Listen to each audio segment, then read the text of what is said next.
অবশ্যই একজন সচেতন বাবা মা তার সন্তানের জন্য যেই পণ্যটি কিনবেন সেই মোড়কে উৎপাদনকারী প্রতিষ্ঠানের পূর্ণাঙ্গ ঠিকানা রয়েছে এমন পণ্য কিনবেন, এবং যেগুলি লাইসেন্সিং অথরিটি রয়েছে সেই অথরিটির আপনার যে ওখানে মানচিহ্ন রয়েছে, যেমন বিএসটিআই রয়েছে, যেগুলি বিএসটিআই এর বাধ্যতামূলক পণ্যের তালিকাভুক্ত পণ্য, সেগুলি অবশ্যই বিএসটিআই এর মানচিহ্ন সহ যে প্রোডাক্ট রয়েছে সেগুলি কিনবে।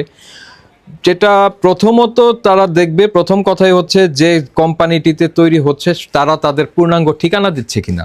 যদি ঠিকানা দিয়ে থাকে তাহলেও ধরে নিতে হবে যে জিনিসটার কিছুটা অথেন্টিসিটি আছে। আর এটার কোনো ঠিকানাই নেই, ঠিকানাই থাকবে না যে জিনিস, এটা অবশ্যই বাচ্চাদেরকে খাওয়ানো যাবে না। আরও বিষয় থাকবে, যেমন পণ্যের মোড়কে থাকতে হবে হচ্ছে এই খাদ্যদ্রব্যের উপকরণ কি। যদি উপকরণের কথা উল্লেখ না থাকে সেই খাদ্যদ্রব্য বাচ্চাদেরকে কিনে দেওয়া থেকে অবশ্যই আমাদের অভিভাবকদের বিরত থাকতে হবে।